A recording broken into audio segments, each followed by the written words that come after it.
కుత్బుల్లాపూర్ నియోజకవర్గం బహదూర్పల్లిలోని సాయినాథ్ సొసైటీలో కమ్మ సంఘం వారి ఆధ్వర్యంలో ప్రతి సంవత్సరం లాగే ఈసారి కూడా కార్తీక మాసం సందర్భంగా కార్తీక వనభోజనం కార్యక్రమం అంగరంగ వైభవంగా నిర్వహించారు.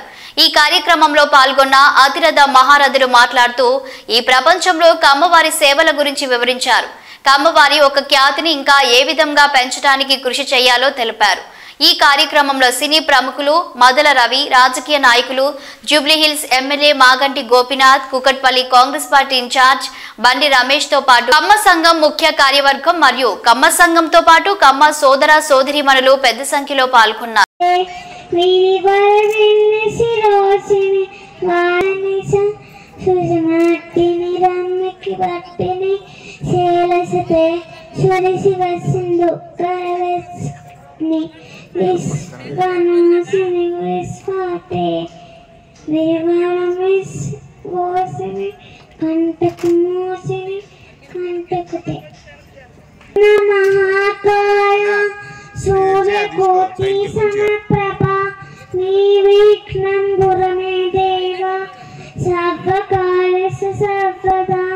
सरस्वती नमस्तुभ्यं वरदे कामरूपिणी विद्यारम्भं करिष्यामि सिद्धिर्भवतु मे सदा। करग्रे वसते लक्ष्मी करमध्ये सरस्वती करमूले కమ్మ సోదరి సోదరులందరూ కూడా నా నమస్కారాలు. మరి మన ముఖ్య అతిథి ఆఫీసులకు పంచి పెట్టారు. ఆ రోజుల్లో ఒక్క రూపాయి కూడా ఆయన ఇంటికి తీసుకెళ్లకుండా అట్లాంటి మహానుభావుడు మాదాల రంగారావు గారు మనందరికీ సుపరిచితులే. మరి అట్లాంటి వారి యొక్క తనయుడు మాదాల రవి గారిని మీ అందరి కరతాళ ధ్వనులతో స్టేజీ పైకి ఆహ్వానిస్తున్నాం. మన ముఖ్య అతిథిగా వచ్చారు. అలానే రవి గారికి come on everyone welcome sir, hearty welcome. మన కమిటీ సభ్యులందరూ వెల్కమ్ చెప్పబోతున్నారు. మాజీ కార్పొరేటర్ గారు బొట్టి వెంకటేశ్వరరావు గారిని స్టేజీ పైకి రావాల్సిందిగా కూర్చున్నాము. అట్లానే పెద్దలు గరికపాటి శ్రీనివాసరావు గారిని స్టేజీ పైకి సాదరంగా ఆహ్వానిస్తున్నాము. మరి ఎంతో ఓపిక పట్టండి, అన్నీ ఉన్నాయి, భోజనాలు అన్నీ ఉన్నాయి.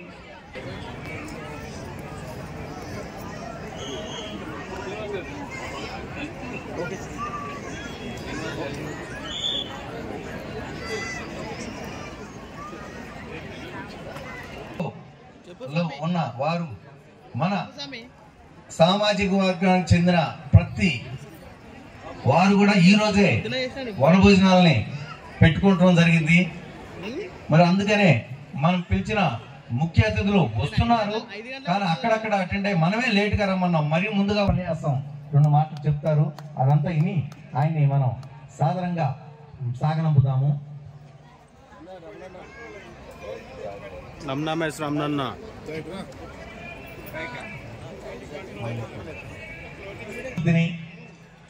మరి ఈ సంవత్సరం అయిన రాబడిని మరి అయిన ఖర్చుల్ని కూడా క్లుప్తంగా మన సెక్రటరీ గారు బొబ్బా రంగారావు గారు సభాముఖంగా తెలియజేస్తారు. మరి ఇట్లాంటి వనభోజన కార్యక్రమానికి ఈరోజు ముఖ్య అతిథిగా వచ్చిన మరి జూబ్లీహిల్స్ ఎమ్మెల్యే రవి గారు వచ్చి కూడా గంట అయింది. వారికి కూడా సభాముఖంగా అభినందనలు తెలియజేస్తున్నాను.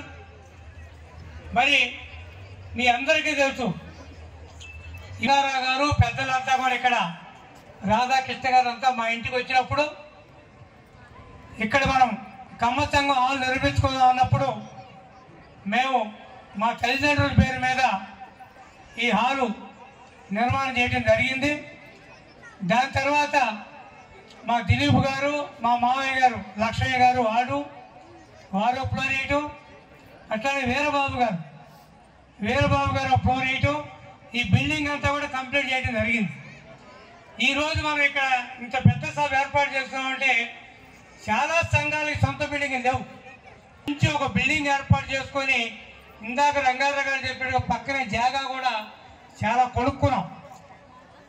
రాబోయే రోజుల్లో మనకు చాలా పనులు ఉంటాయి కాబట్టి వారు అంచెలంచెలుగా ఈ ఫంక్షన్ హాల్ ఏదైతే మనం ఏర్పాటు చేశామో దాని మీద వచ్చే ఆదాయంతో వారు ఆ డబ్బులతో ఇంకా జాగా కూడా కొన్నారు. ఇంకా హృదయాలు ఎవరైతే మంచి హృదయంతో ఉన్నారో ఇందాకే చెప్పారు సంఘాలను ఆదుకోవాలి. చాలా పేద పిల్లలకు సాయం చేస్తూ ఉన్నారు.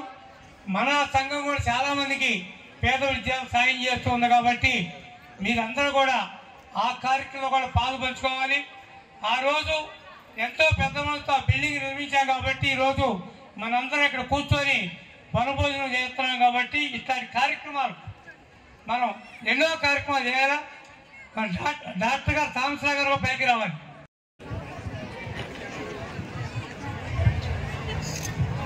అందరికీ నమస్కారం.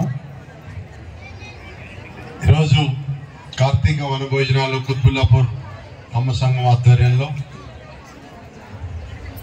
తెలంగాణ రాష్ట్ర కమ్మ సేవా సంఘాల సమాఖ్య అధ్యక్షులు శ్రీ బొడ్డు రవిశంకర్ గారి ఆధ్వర్యంలో మరి కుత్బుల్లాపూర్ కమ్మ సంఘం వారి అందరి చేయూతతో ఇవాళ ఈ కార్యక్రమం ఏర్పాటు చేసినందుకు చాలా సంతోషంగా ఉంది. దానికి ముఖ్య అతిథిగా విచ్చేసిన గౌరవ సోదరులు జూబ్లీహిల్స్ ఎమ్మెల్యే కార్తీక మాసంలో చెట్టు కింద కూర్చుని ఉసిరి చెట్టు కింద కార్తీక దీపాలు వెలిగించుకొని మహాదేవుని పూజించుకుని వారి ఆశీస్సులు అందుకొని అందరూ కలిసి భోజనం చేసి చేసుకునే కార్యక్రమం ఈ వనభోజనం. అయితే మారుతున్న పరిస్థితుల దృష్ట్యా ఈ మహానగరాల్లో ఇవాళ జాగాలు దొరకని పరిస్థితుల్లో కంటిన్యూ చేస్తున్న ఈ కమ్మ సంఘం పెద్దలందరికీ కూడా ఇవాళ ఒక కుత్బుల్లాపూరే కాదు, హైదరాబాదే కాదు, రాష్ట్రంలో అనేక చోట్ల ఈ కమ్మ వనభోజనాల కార్యక్రమాలు జరుగుతూ ఉన్నాయి. జరుగుతున్న పెద్దలందరికీ పేరు పేరున హృదయపూర్వకంగా అభినందనలు, కృతజ్ఞతలు తెలియజేస్తూ ఈ కమ్మవారి గురించి 4 మాటలు చెప్తా. సందేహం వలదు, కమ్మవారు ఏ రంగంలో ఉన్నా ప్రతి వాడిని కూడా చేతనిస్తూ చేయి అందిస్తూ పైకి తీసుకెళ్లే కులం ఏదన్నా ఉందంటే అది కమ్మ కులం అని చెప్పి మనస్ఫూర్తిగా నేను చెప్తా ఉన్నా. ఇది సత్యం. పూర్వంలో వ్యవసాయ రంగం మొదలితే అంతకుముందు వివిధ రంగాలు, రక్షణ రంగం కానీ ఇంకా రంగం ఏం తీసుకున్నా సరే ఆనాటి నుంచి నేటి